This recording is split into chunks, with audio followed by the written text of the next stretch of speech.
Assalamualaikum warahmatullahi wabarakatuh. Apa kabar semuanya? Semoga dalam lindungan Allah Subhanahu wa Ta'ala. Kali ini Mimin akan membagikan kisah Julaibib, sahabat Nabi yang jadi rebutan bidadari. Dikutip dari kalamsindo.com. Ada satu hadits Nabi Muhammad SAW yang populer di kalangan umat muslim, terutama bagi mereka para penuntut ilmu. Dari Abu Hurairah radhiyallahu an, ia berkata bahwa Rasulullah SAW bersabda, "Sesungguhnya Allah tidak melihat pada bentuk rupa dan harta kalian. Akan tetapi, Allah hanyalah melihat pada hati dan amalan kalian." Hadis riwayat Muslim. Hadits ini sejalan dengan salah satu firman Allah dalam Al-Quran yang artinya, "Sesungguhnya orang paling mulia di sisi Allah adalah orang yang paling takwa di antara kamu." Quran Surat Al-Hujurat ayat 13. Ada satu kisah sahabat Nabi yang begitu menyentuh hati karena memilih berjihad bersama Rasulullah SAW daripada kenikmatan dunia. Allah pun menjadikannya syahid dan menjadi rebutan para bidadari. Namanya Julaibib radhiyallahu anhu, begitulah ia dipanggil.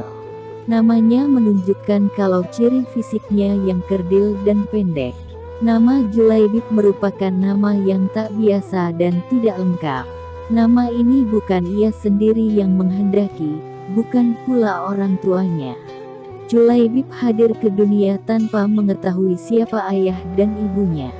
Demikian pula orang-orang, semua tidak tahu, atau tidak mau tahu tentang nasab Julaibib.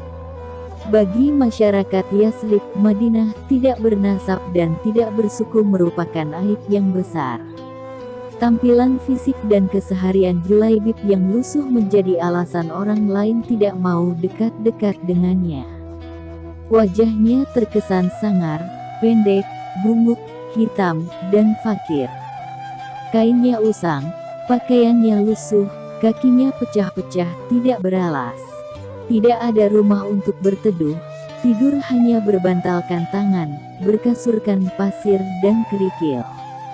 Tidak ada perabotan, minum hanya dari kolam umum yang diambil dengan telapak tangan. Abu Barzah, pemimpin Bani Aslam, sampai-sampai berkata tentang Julaibib, "Jangan pernah biarkan Julaibib masuk di antara kalian, demi Allah jika dia berani begitu, aku akan melakukan hal yang mengerikan padanya." Demikianlah keadaan Julaibib kala itu. Namun, Allah berkehendak menurunkan rahmatnya, tidak satu makhluk pun bisa menghalangi. Julaibib menerima hidayah, dan dia berada di barisan terdepan dalam sholat maupun jihad. Meski hampir semua orang tetap memperlakukannya seolah ia tiada, namun tidak demikian dengan Rasulullah SAW, sang rahmat bagi semesta alam. Julaibib yang tinggal di Sufah Masjid Nabawi, suatu hari ditegur oleh Rasulullah. "Julaibib," begitu lembut beliau Rasulullah memanggil, "tidakkah engkau menikah?" "Siapakah orangnya yang mau menikahkan putrinya dengan diriku ini ya Rasulullah?" kata Julaibib tersenyum. Tidak ada kesan menyesali diri atau menyalahkan takdir Allah pada kata-kata maupun air mukanya.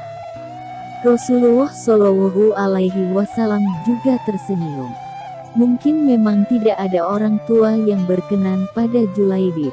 Namun, hari berikutnya, ketika bertemu dengan Julaibib, Rasulullah kembali menanyakan hal sama. "Julaibib, tidakkah engkau menikah?" Dan Julaibib menjawab dengan jawaban yang sama. Begitu, begitu, begitu. 3 kali, 3 hari berturut-turut. Dan pada hari ketiga itulah, Rasulullah memegang lengan Julaibib dan membawanya ke salah satu rumah pemimpin Ansor.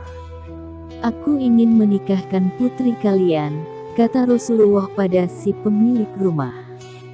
Betapa indahnya dan betapa berkahnya, Demikian respons pemilik rumah dengan wajah berseri-seri, mengira bahwa sang nabi lah calon menantunya.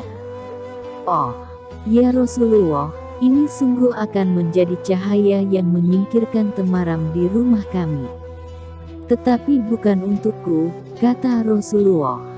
"Kupinang putri kalian untuk Julaibib," tegas Rasulullah. Julaibib nyaris terpekik ayah sang gadis. "Ya, untuk Julaibib, ya Rasulullah. Saya harus meminta pertimbangan istri saya tentang hal ini," kata ayah sang gadis. Dengan Julaibib, istrinya menjawab, "Bagaimana bisa?" Julaibib berwajah lusuh, tidak bernasab, tidak berkabilah, tidak berpangkat, dan tidak berharta. "Demi Allah tidak akan pernah putri kita menikah dengan Julaibib." Perdebatan itu tidak berlangsung lama. Dari balik tirai sang putri berujar, "Siapa yang meminta?" Sang ayah dan sang ibunya pun menjelaskan, "Apakah kalian hendak menolak permintaan Rasulullah? Demi Allah, kirim aku padanya. Dan demi Allah, karena Rasulullah yang meminta, maka tiada akan membawa kehancuran dan kerugian bagiku," kata sang gadis. Sang gadis salehah itu lalu membaca ayat yang artinya, "Dan tidaklah patut bagi lelaki beriman dan perempuan beriman, apabila Allah dan Rasul-Nya telah menetapkan suatu ketetapan, akan ada bagi mereka pilihan lain tentang urusan mereka. Dan barang siapa mendurhakai Allah dan Rasul-Nya maka sungguhlah dia telah sesat yang nyata." Quran Surat Al-Ahzab ayat 36. Dan sang Nabi dengan tertunduk berdoa untuk sang gadis solihah itu. "Ya Allah, limpahkanlah kebaikan atasnya, dalam kelimpahan yang penuh berkah. Jangan kau jadikan hidupnya payah dan bermasalah." Demikian doa indah Rasulullah. Maka benarlah doa Nabi Shallallahu Alaihi Wasallam. Tak lama kemudian Allah karuniakan jalan keluar baginya. Kebersamaan di dunia ternyata tidak ditakdirkan terlalu lama.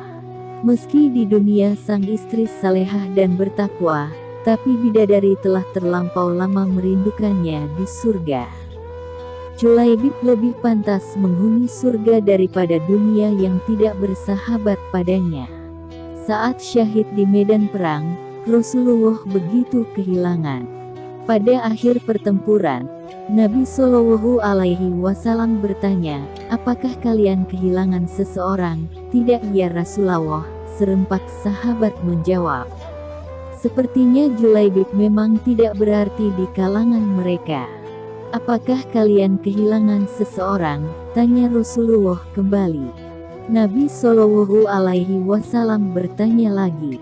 Kali ini wajahnya merah bersemu. "Tidak ya Rasulullah." Kali ini sebagian menjawab dengan was-was, beberapa orang menengok ke kanan dan ke kiri. Rasulullah menghela nafasnya. "Tetapi aku kehilangan Julaibib," kata beliau. Para sahabat tersadar, "Carilah Julaibib." Maka Julaibib yang mulia pun ditemukan. Ia terbunuh dengan luka-luka di sekujur tubuh dan wajahnya. Di sekitar jasadnya, ada 7 jasad musuh telah ia bunuh. Rasulullah dengan tangannya sendiri mengkafani Julaibib. Beliau mensolatkannya dan berdoa, "Ya Allah, dia adalah bagian dari diriku dan aku adalah bagian dari dirinya," kata Rasulullah. Demikian kisah Julaibib yang akhir hayatnya berakhir syahid ketika membantu Rasulullah Shallallahu Alaihi Wasallam dan para sahabat. Pilihannya berjihad dan merindukan syahid mendapat ganjaran indah dari Allah Subhanahu wa Ta'ala. Rupa memang tidak seelok para bangsawan, harta tak sebanyak yang dimiliki para raja, namun bidadari surga berebut menginginkan sosok Julaibib. Tepatlah kiranya kita menyimpulkan bahwa ketakwaan merupakan harta paling berharga di sisi Allah. Sebab kekayaan, rupa maupun kedudukan di dunia akan lenyap begitu ajal datang menghampiri pemiliknya. Demikian yang bisa kami sampaikan, semoga bermanfaat. Sekian. Wassalamualaikum warahmatullahi wabarakatuh.